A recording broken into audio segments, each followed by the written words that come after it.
Продължаваме напред с следващите герои в нашата прекрасна любовна приказка. Те са млади, те са красиви, те са много влюбени, те са безкрайно нетърпеливи, дами и господа, да ги поканим тук сред нас вашите много силни аплодисменти за най-очарователните младоженци Ивелина и Емил. Силно за тях сега!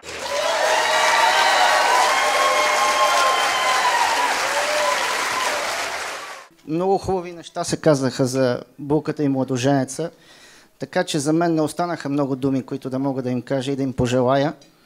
Но първо искам да благодаря на родителите, че сте възпитали такива много добри млади хора. Прекрасни хора. Желая ви от сърце здраве, щастие, любов. Много любов, защото това е най-важното нещо. Искрено от сърце ви желая всичко онова, което ви е на сърцето, да ви е в ръцете. Защото единствено когато човек си избъдва мечтите, тогава може да дава любов и на останалите.